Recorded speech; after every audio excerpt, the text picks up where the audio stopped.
Recibo un cordial saludo de parte de Academia Debate Sociedad. En el podcast hoy estaremos conversando con Luis Miguel Rivera, con quien hablaremos acerca de la profesionalización de la política, un tema que genera mucha inquietud y sobre todo debates, además también de generar criterios de diversa índole por parte de la ciudadanía, quien está preocupada por cómo se está llevando a cabo el tema de la política en nuestro Ecuador. Qué gusto, Luis Miguel. Saludos.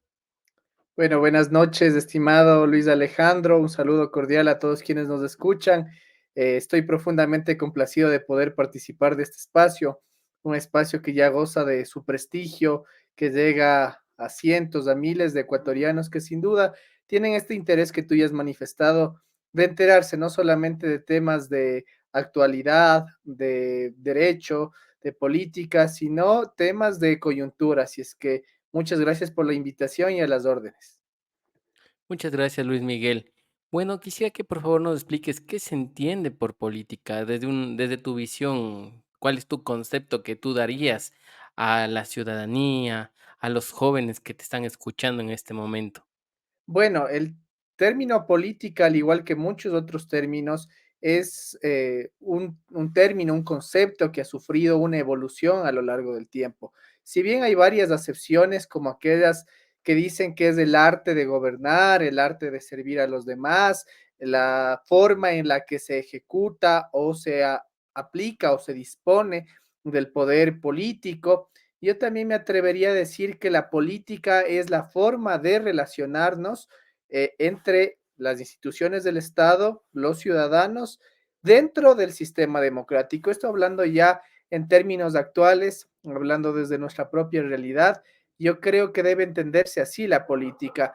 Más aún ahora con el advenimiento de las nuevas tecnologías, hay nuevos conceptos como el de ciberpolítica, por ejemplo, pero es por eso que de forma genérica yo lo definiría como la forma en la que los ciudadanos se relacionan con las instituciones dentro del sistema democrático.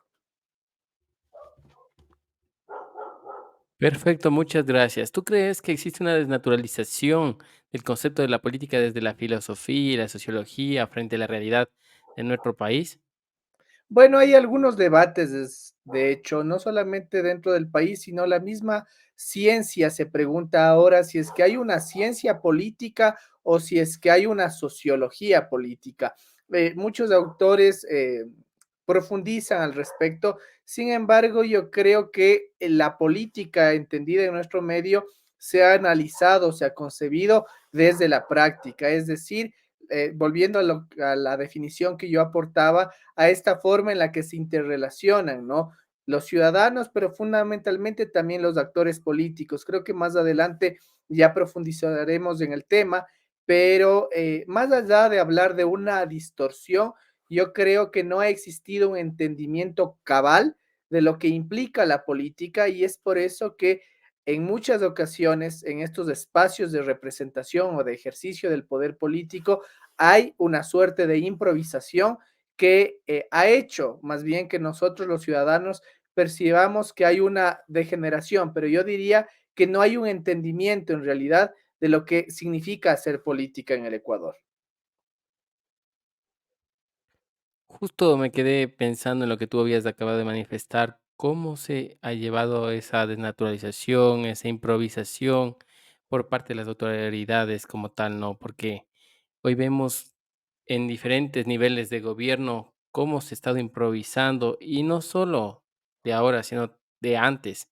Vimos cómo hace muchos años se llevaba a cabo una improvisación total por parte de las autoridades, de designaciones de autoridades a dedo, como suelen decir.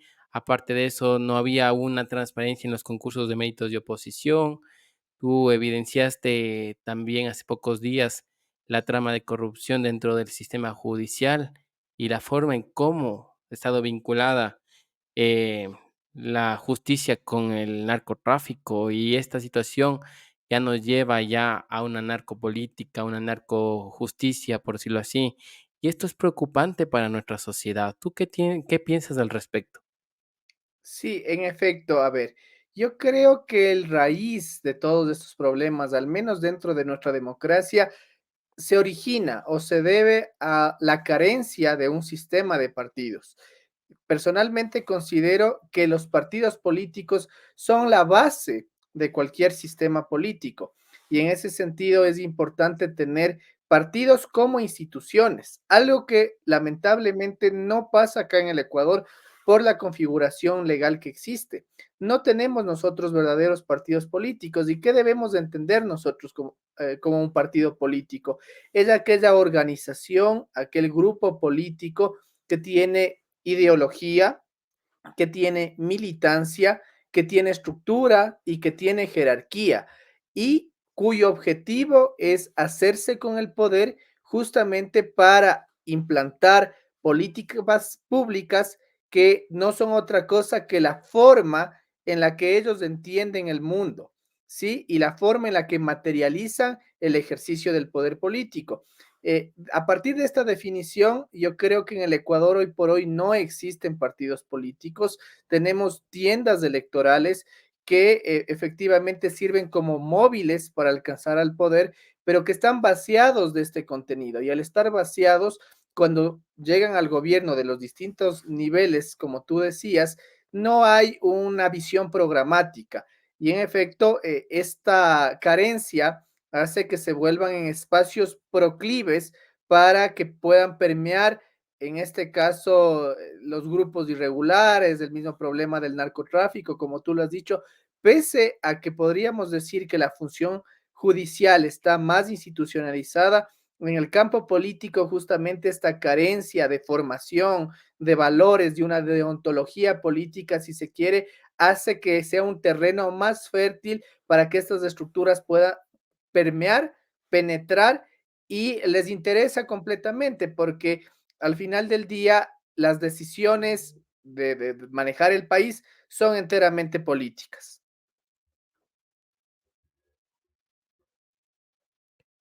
Bueno, acá hay otra inquietud que surge con respecto al tema principal, y es, ¿cuál es tu criterio respecto a la Asamblea Nacional en funciones? Porque recordemos que hace poco tiempo hubo una muerte cruzada y veíamos una Asamblea Nacional impresentable, diríamos así, por cuanto, con tanto que evidenciamos incluso la forma de querer inestabilizar al ejecutivo en varias ocasiones también conllevó a una crisis política en el sector legislativo por como tal, ¿no?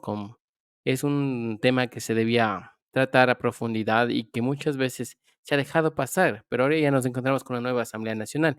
¿Cuál es tu opinión de la Asamblea Nacional antes de la muerte cruzada y después de la muerte cruzada? Bueno, si me lo permites, yo creo que en el Ecuador a veces hay esa confusión de creer que las instituciones son los errores y no las personas que integran esas instituciones. Y creo que en ese debate hemos estado, al menos en las últimas décadas, porque venimos de refundaciones constantes del país, cambios en los que se pretende eh, cambiar la configuración institucional esperando tener una mejor calidad de la democracia, pero quizá nos hemos hecho la pregunta incorrecta. Puede ser que no son las instituciones las defectuosas, sino las personas que integran esas instituciones.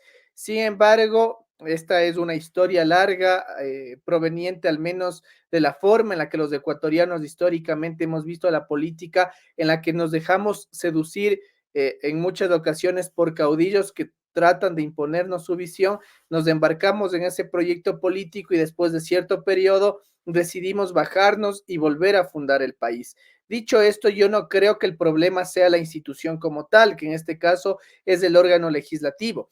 Y vuelvo a aquello, yo creo que tal vez la falla pueden ser los miembros que integran estos órganos políticos. Y en ese sentido es donde adquiere relevancia lo que yo llamo profesionalización de la política, porque la profesionalización de la política justamente debería permitirnos tener estas personas con capacidades, con aptitudes, con habilidades para poder desempeñar un cargo político y justamente poder aprovechar las instituciones.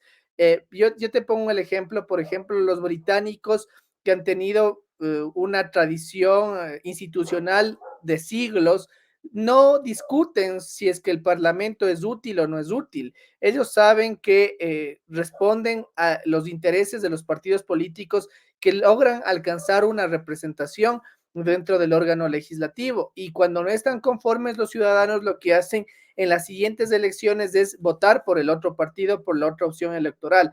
Yo creo que los ecuatorianos deberíamos de empezar a ver así las cosas y preguntarnos, ¿verdaderamente la institución es la mala o las personas que la integran son las que constituyen ese perjuicio, esa forma nada satisfactoria que tenemos de la institución?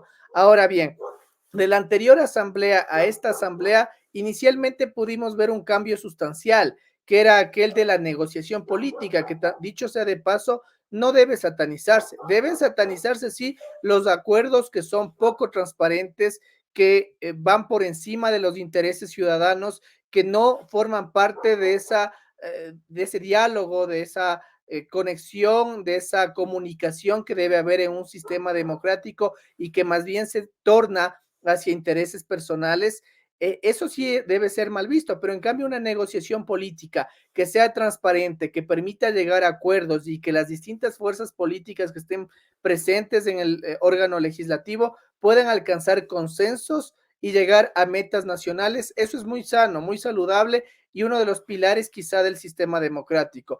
Eso es lo que se vio inicialmente en esa asamblea, donde algunas tiendas políticas honraron sus compromisos, pudieron alcanzar consensos, pudieron alinearse con discrepancias a proyectos que presentó incluso el Ejecutivo, y es así como debería funcionar la Asamblea. Lastimosamente, hay posiciones personales, intereses personales que hacen que estos acuerdos, estos consensos, estas coaliciones, si se quieren, sean bastante volátiles en el Ecuador. Muchas gracias. Una pregunta de actualidad es respecto al problema de esta semana. Recuerda que hubo un, hubo un relajo que se dio en el Consejo de Participación Ciudadana y Control Social en media reunión entre los integrantes y bueno, destituyeron a la presidenta como tal y ahora asumió otra persona la presidencia. ¿Qué opina respecto a este organismo? Bueno, aquí yo creo que hay la excepción que confirma la regla. Recordemos que la creación de este organismo que forma parte de una nueva función del Estado, y digo nueva de forma relativa, porque ya está eh, desde 2008 en vigencia en nuestra institucionalidad, así es que no es tan nueva en realidad, pero a comparación con el resto de la historia del país donde había tradicionalmente las tres funciones del Estado, es decir, ejecutivo, legislativo y judicial, es importante y creo que podríamos llegar a una conclusión de que el Consejo de Participación Ciudadana ha sufrido muchísimas modificaciones para intentar probar su viabilidad. Sin embargo, nos topamos que estas reformas no han sido necesarias, independientemente de los actores que participen en él, partiendo de que teóricamente esta instancia no tiene representación partidista, sino que sus miembros han surgido, si bien por voto popular, de grupos sociales, de grupos de representación étnica, pero en la práctica se ha vuelto un dolor de cabeza para la institucionalidad porque esas personas que no provienen de un origen partidista, entre comillas, porque insisto, considero que en el Ecuador no hay un verdadero sistema de partidos, carecen completamente de cualquier formación política y nos guste o no, su actividad es en gran parte política. Entonces, esto nos hace que se armen culebrones, escándalos que no son nuevos en el Consejo de Participación Ciudadana, lastimosamente, que nos hacen preguntarnos cuál es la eficiencia práctica, la utilidad de este organismo en la vida democrática de un país. Recordemos que si es que nosotros comparamos esta institución con otros países, incluso vecinos en la región, no hay un símil, no hay un parangón, ya que estas funciones están otorgadas tradicionalmente a la función legislativa, donde se producía lo que decía en la parte anterior, este diálogo democrático, esta negociación política que finalmente es un reflejo o debería ser un reflejo de esa voluntad de diálogo ciudadano que permite alcanzar consensos incluso para poder designar autoridades de control, para poder realizar procesos de fiscalización, etcétera. Entonces, en ese sentido, el Consejo de Participación con esto reafirma quizá su inviabilidad práctica dentro del sistema democrático. Muchas gracias, Luis Miguel. Tú ya habías manifestado respecto a la crisis que hay en los movimientos políticos y en los partidos como tal, y se puede evidenciar que muchas veces hay una desorganización dentro de los mismos, porque pueden existir, por ejemplo, 2 posiciones, dentro del mismo partido. El uno que piensa de una forma, el otro que piensa de otra forma, el uno que, por ejemplo, cuando se encuentran en el poder, el uno quiere poner autoridades de una ala A, una ala B, y entre ellos no se pueden poner de acuerdo, y a la final esto también afecta a la institucionalidad del país. Porque imagínate, si no existe un consenso, una forma de ver por el interés general, por el bienestar común, es muy difícil poder, ver resultados en estos movimientos y partidos políticos del Ecuador. Sí, yo quiero aprovechar esta oportunidad, este espacio, para profundizar en aquello. Yo considero que no existen verdaderos partidos políticos en el país, sino que existen tiendas electorales que lastimosamente tienen su caudillo o su propietario. Entonces, claro que sí, va a ser muy difícil, porque el partido no representa en realidad una voluntad institucional, no tiene tampoco un revestimiento ideológico que nos va a permitir saber hacia dónde va el partido, sino que en realidad representa los intereses de su líder o de sus líderes. Y en ese sentido tú comenzabas diciendo que existe desorganización. Yo diría que ni siquiera existe organización, porque hay partidos políticos o movimientos políticos de los cuales ni siquiera sabemos su tendencia ideológica, no sabemos si son de izquierda, si son de derecha, aparecen con un candidato, con otro candidato que pueden sí autodefinirse como de izquierda o como de derecha para tal o cual elección. Entonces, eso nos hace pensar que verdaderamente no hay códigos éticos dentro de los partidos políticos, ya que incluso muchos de sus candidatos, incluso candidatos presidenciales, ni siquiera han salido de su militancia. Insisto, desde este punto de vista yo considero que no hay una lógica de partidos dentro del Ecuador, sino son tiendas electorales. ¿Y qué pasa con estas tiendas electorales? Generalmente tienden a sintonizar con alguna idea, con algún descontento del momento, explotan esto electoralmente, si es que llegan al poder de cualquier nivel de gobierno, ejecutan tal vez políticas que te decían sin ninguna proyección, sin ningún lineamiento ideológico, sin ninguna base partidista. Eso es lo que les hace tener tantos problemas de gobernabilidad, ¿sí? Entonces, ¿qué te puedo decir? Es que no hay una verdadera organización dentro de los partidos. ¿Y qué suele pasar? Que está bien, el caudillo por lo general llega a ser alcalde, ser presidente de la república, termina su ciclo de popularidad si se quiere. ¿Y qué pasa con el partido político? Tiende a la extinción porque hay ya una nueva tendencia que lo reemplace y generalmente una tendencia con una figura personalista claramente identificada y va a pasar lo propio. Se identifica más al partido por la persona antes que por las ideas.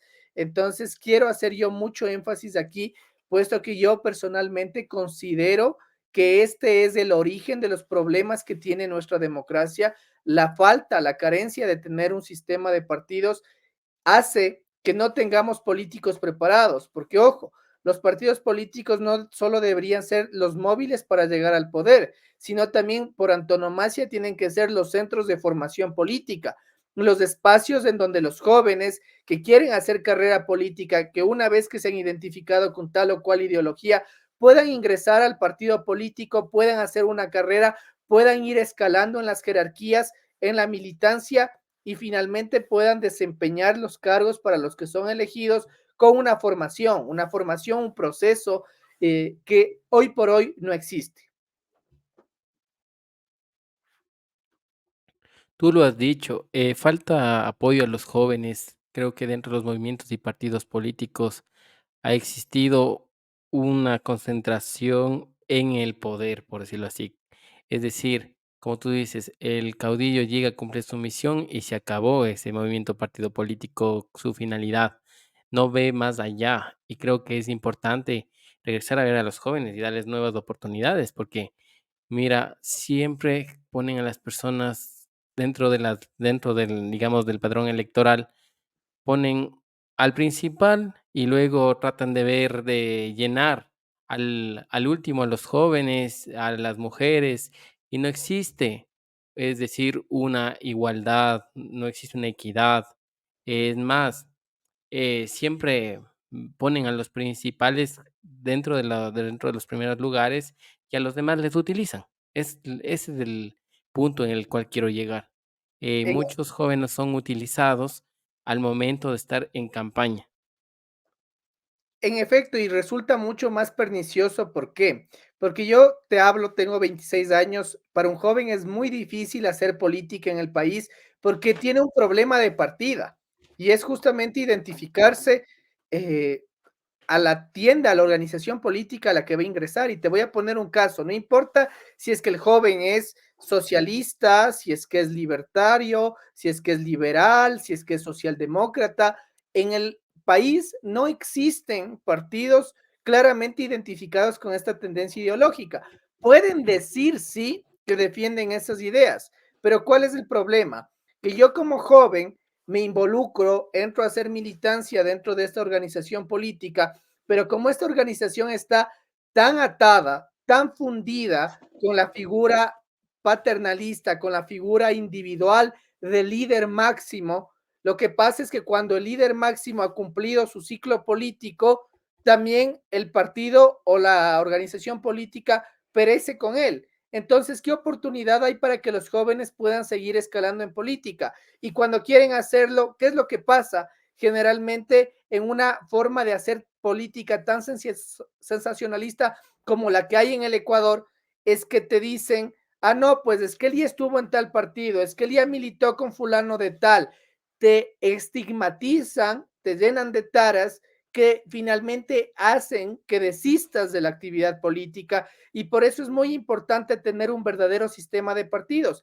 Yo siempre pongo como uno de los ejemplos al modelo británico, aunque también tiene sus errores, pero si es que allá tenemos dos partidos preponderantes, el Partido Conservador y el Partido Laborista.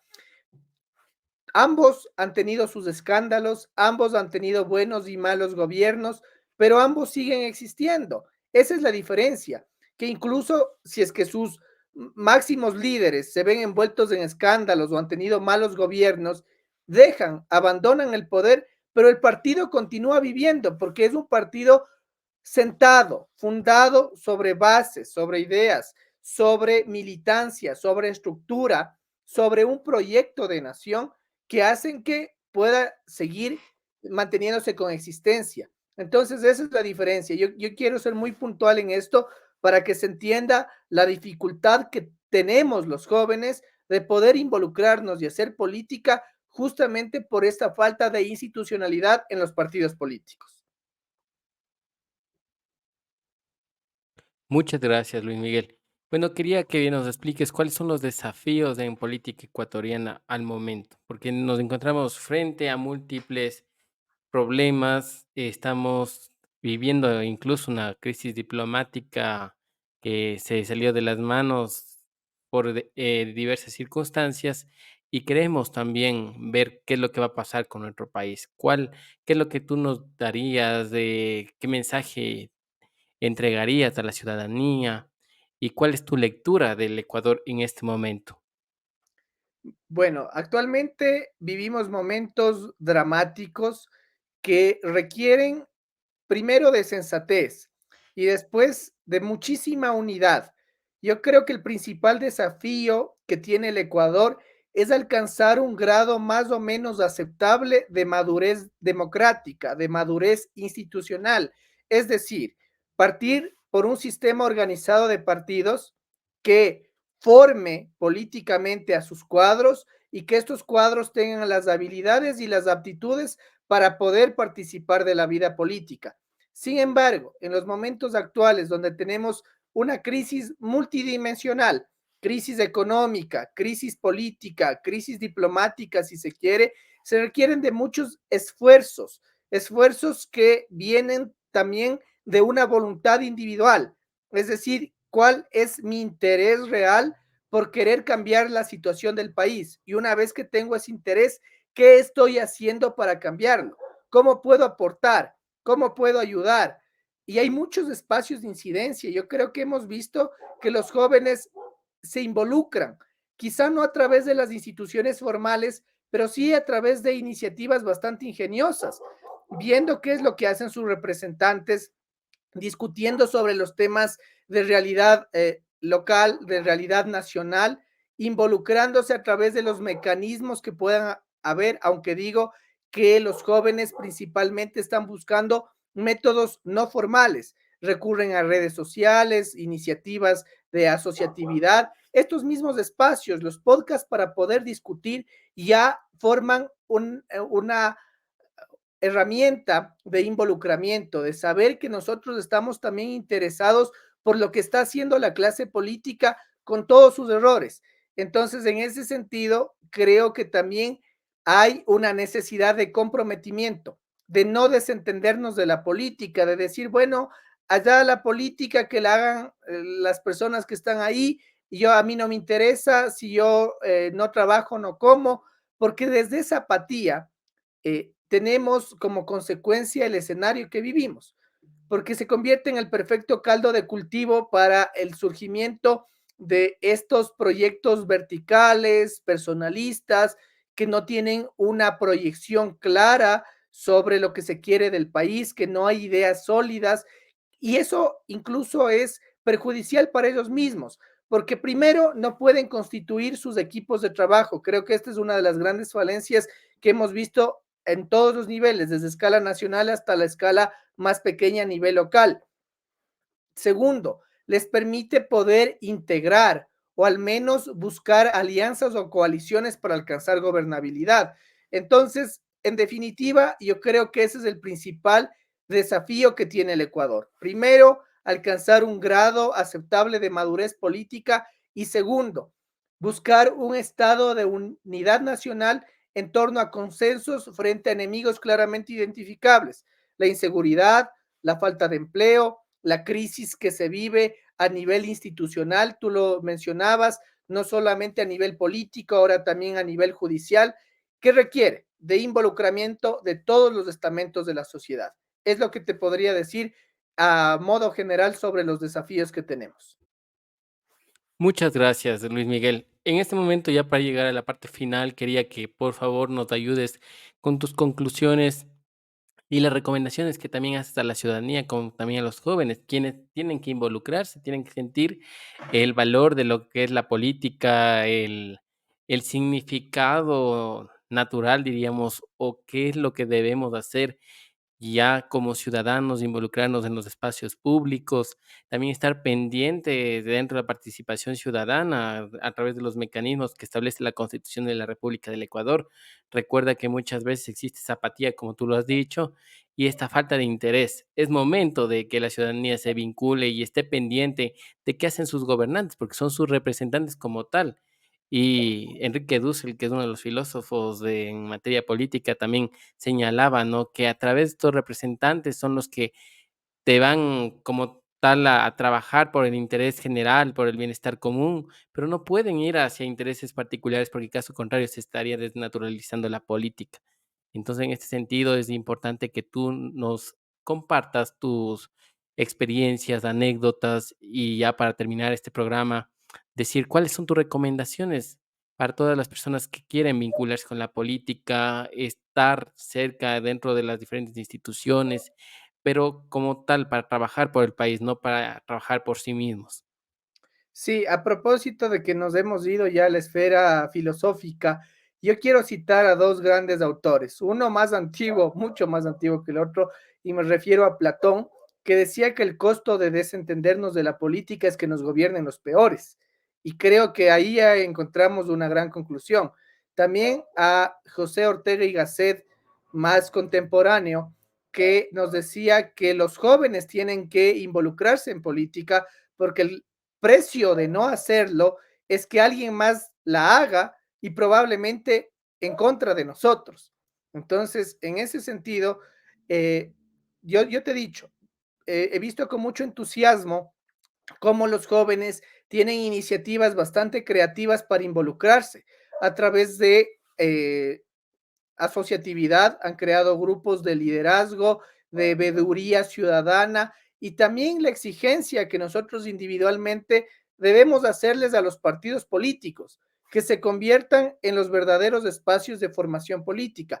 Lastimosamente no cumplen con este rol, así es que nos queda por nuestra cuenta ser autodidactas y formarnos políticamente. ¿Y en qué consiste la formación política? Porque a veces no se entiende esto y a veces creen que hay que estudiar ciencia política para formarse políticamente. Y no es para nada así. Políticos podemos ser todos, todos podemos participar en política, pero ¿qué necesitamos para hacerlo?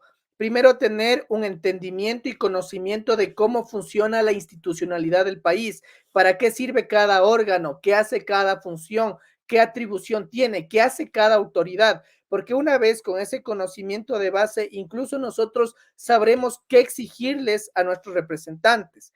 Luego de eso, saber con qué valores democráticos me identifico, con qué me relaciono más. Me interesa más la defensa de la naturaleza, estoy más interesado por el mantenimiento de las relaciones comerciales, soy partidario de un modelo de libre mercado, quizá un modelo más de estado de bienestar, etcétera, etcétera. Y eso se logra con formación política para poder tener una base ideológica.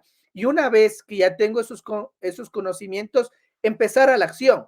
¿Qué estoy haciendo para lograr tener esa visión de país, de ciudad, de barrio, de parroquia que tengo? ¿Cómo lo estoy haciendo? Ahora tenemos nosotros varios espacios en las mismas redes sociales donde los jóvenes se instruyen, leen, hacen infografías y también dan su punto de vista y su opinión sobre los problemas o sobre las circunstancias que vive el país. Y esa también es una forma de alimentar el diálogo democrático. Entonces yo creo que hay que fortalecer aquello, continuar con aquello y después de exigirles a las instituciones formales que se conviertan en esos espacios como pilares fundamentales dentro de nuestro sistema democrático. Muchas gracias, Luis Miguel, por tu participación en este podcast. Sabes que las puertas están abiertas. Creo que está un tema pendiente contigo y lo estamos ejecutando en este momento.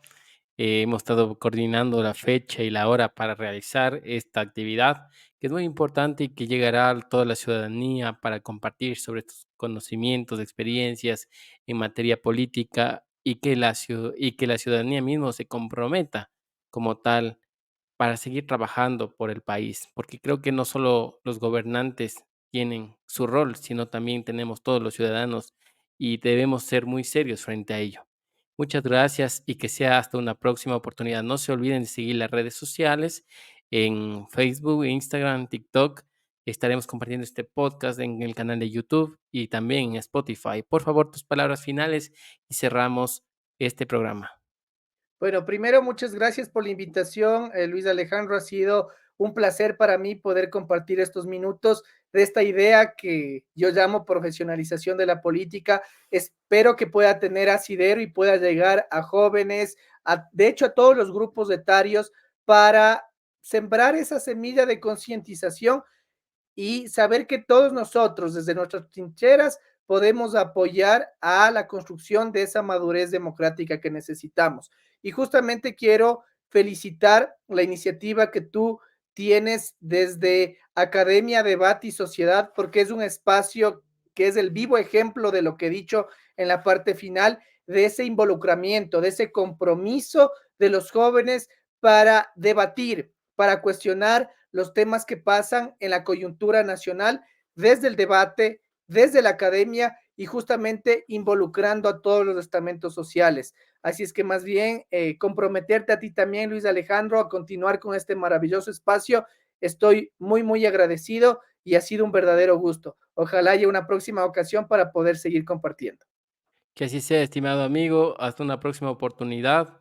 Esperamos que disfruten de este podcast y también ya estaremos señalando los diferentes reels y también short de las redes sociales para que puedan ver las diferentes preguntas que tratamos dentro de este podcast y que puedan conectarse a ver el capítulo en, como se dice, por completo, ¿no? Y que puedan disfrutar de cada uno de los contenidos desarrollados en este podcast. Muchas gracias y hasta una próxima oportunidad.